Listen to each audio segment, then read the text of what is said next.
What up, guys? Hope you're all doing well. Guess who it is? Yeah, it's the main man, your favorite Tekken player, or at least hopefully your favorite Tekken player, or maybe in the top 3. The top 3, I would settle for that. That would be amazing. But yeah, I'm home again. I'm back in the chilly, wintry Stockholm. Lots of snow, lots of ice, lots of cold. No women with bare tits. Yeah, life sucks. I don't know where that last part came from, but I guess it's buried somewhere deep inside of me. I'm sorry, I'm just being retarded as usual. So I wanted to make a video about Tekken 7, my impressions of a game. Some of you said like, oh, where's the Tekken 7 review, main man? You've played the game. And yeah, I've played the game, but I only played it for like 10 days, maybe 10 hours in total. No, probably more than that, like 15 hours. It was a blast. I really like the game, so I'm gonna try and keep it short and just give you a few pieces of my mind regarding the game, the mechanics, and the Mishimas, and my golden boy, the sweet, sweet Kazuya, my favorite character. But you probably knew that. So first off, I want to say that what you see here in the background is me playing on Kurokuro's stream, an amazing guy. What a sweet bloke he is. Biggest streamer in Japan. Just the most polite guy. I mean, I love him. He gave me a cardboard Kazuya. What more do you need here in life? So this is his footage. If you want to see the full streams, I played on his stream for like 6 hours. If you want to see the whole footage, go to Kurokuro's YouTube. So just search for Kurokuro. Okay, so right off the bat, I just want to say, if you're playing Tekken, you follow my channel, please learn how to use an arcade stick, because if you learn how to play with one of those, you can do what I did, and that's go to Tokyo, go to Japan, and play in a proper arcade. There's nothing like it, trust me. Just several floors full of arcade machines, hundreds of them, and everywhere you look, around your shoulder, whatever, right in front of you, dedicated, passionate players who love Tekken just as much as you do, or whatever game they are playing. It's a very passionate environment, and it's very social. It was extremely pleasant, so please learn to play on arcade stick, because then you'll be able to feel the sensation I did and make that amazing trip. Tekken 7 is a very funny game. I think Tekken should be a solo game. TTT2 was a lot of fun, but now reverting back to solo, I realize that just fits the franchise so much more. It's much more fun, in my opinion, and it's much less gimmicky. The rage art is really cool. It's nothing beats doing it in a combo. I mean, with the scaling, it does very little damage when you do it in the end as a wall ender or whatever, but it looks so flashy, it's so much fun, and it alters the game. When someone is in rage mode, you don't want to dive right into them, because they might be doing their they might be doing their rage art. So it's a cool new addition and a game mechanic I welcome. The power crush is also pretty cool, I guess. It can be abused, but for the most part, I think it's a neat thing. And Kazuya's forward 2 is a very good power crush. The stepping is very nerfed in I almost said TTT2, in Tekken 7. You can't sidewalk like crazy anymore. So this is really good for pressure characters. Martial Law, for example, Steve Fox, Huaran. They really blossom in this game, because you just can't step, they're poking, so you have to deal with it like almost like in a 2D fighter, making them very strong. They are naturally very good in Tekken 7 thanks to the system change. But I feel somewhat that it also helps characters like Kazuya. Historically he's had to deal with sidestepping. He's been very bad at dealing with sidestepping, and now the system kind of helps him there. He's not a full-on pressure character, but his 50-50 is now harder to evade, so that's at least going for him. And of course the Okiseme of Tekken 7. Juggle damage is very nerfed compared to TTT2, which I think is good. The scaling is quite severe, so you want to keep the number of hits down, and it's better to do like a very hard hitting punch early on in the combo rather than doing these massive fillers with lots of jabs and moves that don't do a lot of damage but give you good travel. So the juggles are usually much shorter and do less damage, and this is very welcome in my opinion. And of course the Okiseme grounded hits do full damage now. They do a lot of damage, like in Tekken Revolution. So often, instead of doing a regular juggle ender after a bound or a screw attack, whatever it's called, you kind of want to do a spike, you know, strike them right into the ground and then go for a wake up attack, or maybe even a guaranteed ground hit, something like that. So Tekken 7 in conclusion, in my opinion, it feels a lot like playing TTT2 or Tekken 6. I immediately got pretty much right into it, and I did rather well, I think, in ranked battle. Of course there are a lot of mechanics to get used to, but it feels like the same old Tekken. And that can be seen as a bad thing, but in my opinion it's a good thing. I really love Tekken, and as much as I want to see massive changes and major overhauls of the system and the frames, I guess I'm happy as long as I'm playing Tekken. That's the way it is. Yeah, Namco, take my money. So now I want to talk a bit about Kazuya. Kazuya is very strong in this game. And as I said, the weaker stepping could help him. His 50-50, you have to guess it pretty much all the time. You don't want to step when you can throw electrics and stuff. And his Okiseme is strong thanks to the back 4. Back 4, yeah, let's talk about that. Kazuya also historically has had a hard time to deal with... he has had pretty shit pokes.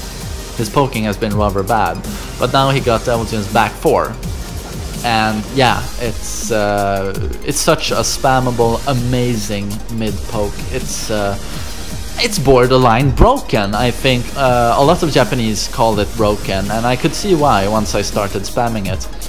Contrary to Devil Jin's back 4, which is safe, Kazuya's is -11. But this isn't really a problem, as the range is pretty much the entire motherfucking stage. It reaches so far with his right leg for some reason. And if you do it from like one step back, it's completely safe. No jab will reach you. So you never see it punished unless you're spamming it right in their face, and the damage from it is insane. Devil Jin gets rather shit damage because he has to start the juggle with 4-1. That kills his damage. I mean, he doesn't get 0 damage, but compared to Kazuya, who straight away does back 2-4 into down forward 1-4 for the screw, gets much more damage. Devil Jin's knocks down on a regular hit, Kazuya's doesn't. Kazuya's gives that grounded stagger, which Devil Jin gets in TTT2. But back 4 it's so sick. It's so sick, and it hits grounded just like Devil Jin's, and always gives them that. Even when they're grounded and they're struck by it, they do that backflip onto their belly, that belly to belly flip or whatever.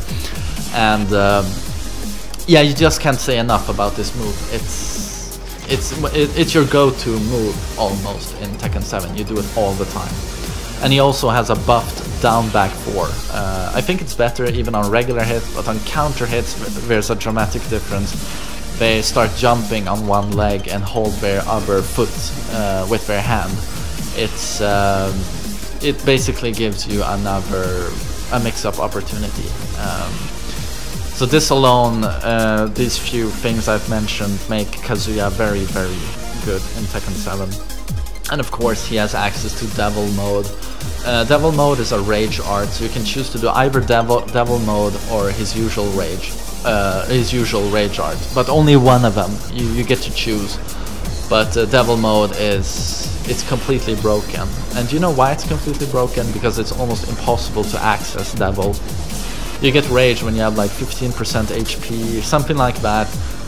And that's not something that happens often. You're usually killed in a combo or by a hit that does a chunk of damage. But let's say you actually end up in that situation. You have rage. Well, here's your next problem. You have to transform to Devil.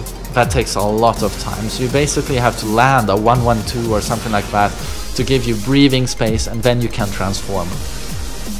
But even then, when you have actually managed to transform, you have to land a mix-up.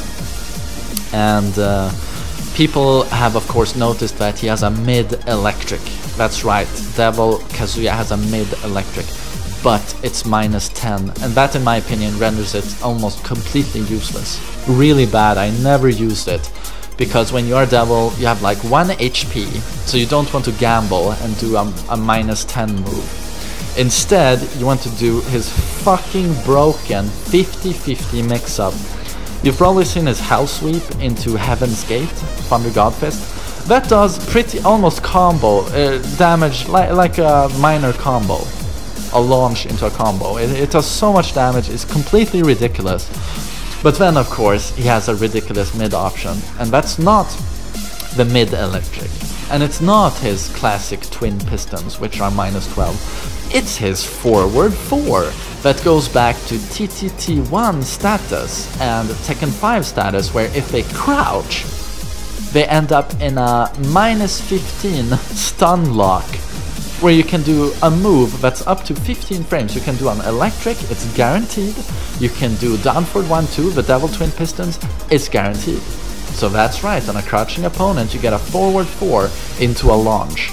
This is insanely powerful. And match that with the new Hell Sweep that Devil has.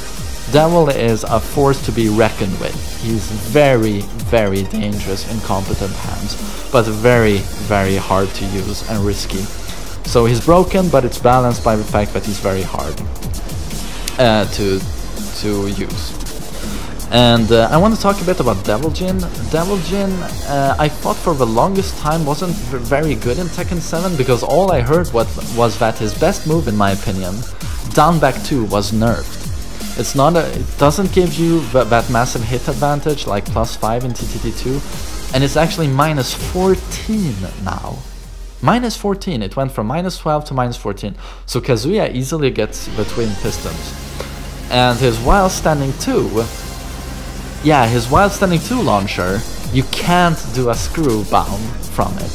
That's right, you can only do like forward 3-1, dash cancel into 2 and then into an ender. You can't bound. So I was like, what the hell? Devil Jin seems very weak. But then I realized that, yeah, his back 4, it knocks down. It does that belly flop on normal hit. Yeah, this is really, really strong. And then of course his Hell Sweep. Some players actually, when they saw that his Hell Sweep launched in Tekken 7, they wondered, is that really a buff? Because in TTT2 it's rather strong to have a Hell Sweep that it does 40 damage and leaves your opponent right next to you standing, recovering in a crouch, and you have a +3 frame advantage. I mean, that's really powerful. So a launching Hell Sweep with the massive juggle damage scaling in Tekken 7, is that really good? And then I just realized as soon as I played the game and got Hell Sweep by a couple of decent Devil Jin players, yeah, it's much better. They will immediately place you on the wall, if there's a wall next to you, and do a huge chunk of damage, or with the Hell Sweep and with the juggle that accompanies it, they will place you in a very favorable Okiseme situation, and it's really scary. And the Hell Sweep combo is so easy. When you've landed the Hell Sweep, you have like almost a full second to do the 4-1 to pick them up. It's super easy to do, super lenient, super brain dead. And Devil Jin has got really good juggle damage. He's a very strong character. He's about as strong as Kazuya, according to the top Koreans. To the top Japanese that I talked with. And now for some Heihachi, and here we have some bad news. Heihachi unfortunately doesn't seem very strong in Tekken 7, and that's too bad considering a lot of people who follow my channel main Heihachi. You've probably guessed why if you've watched Tekken 7 footage. His screw bound moves are complete garbage. He has up forward 4, but this you will use extremely rarely, or like never, basically. What you will use is his back 1-2. That's his old back 1-2 from TTT2. It seems to have the same properties, except that in midair it's going to do the screw bound. And it's not useless, it works, but it's so fucking limited in how you can use it, like when and how. it really limits his juggling capabilities. So Heihachi, to me, immediately becomes rather dull to play, because combos are a very fun part, a vital part of Tekken, and it's so much fun to be creative with them, in my opinion. And with Heihachi, that's like lowered to 0 on a scale of 1 to 10. He's so limited, and it's too bad, because Heihachi is such a cool character. So that's what I wanted to say about the Mishimas. And now Shaheen strikes me as extremely strong. Most pro players place him in the top, actually, of Tekken 7. He's Lars 2.0. He's insanely strong. He has got super sick pokes. He has an orbital heal mid-launcher that's very fast. It's basically like Lars up forward 4, but it's super fast. Or it's like Brian's orbital heal, except Shaheen has got really super awesome lows, and he's got everything. Yeah. He even has Law's Dragon Slide, which was very weird to see. And his hop kick, like Claudio's, hits from the entire stage. Their hop kicks are just too good, in my opinion. Super good. And a final note I want to bring up is that when I played a couple of Lucky Chloe players, something dawned upon me that made me smile like crazy and made me so happy. Capos will never be in Tekken 7. I just realized that as Gigas is Marduk, Lucky Chloe is the Capos. She has inherited so many of their moves. Yeah, I'm just feeling completely certain that we won't see Capos in Tekken 7, just like we won't see Marduk in Tekken 7, or like we won't see Lee Shaolan in Tekken 7, because Katarina and Shaheen have got some of his moves. But losing Lee kind of sucks, because he's a cool and original Tekken character, but losing the Capos makes it fucking worth it. So that's what I wanted to say about Tekken 7 in a rather short video. I've been talking for 17 minutes now. I hope this enlightened you in some way and gave you at least something interesting to hear. And I, of course, as always, just like yapping away, listening to my own voice while touching myself. Yeah, now you know that. While you were listening to this, I was already fapping. And now I reminded you of something you have to do.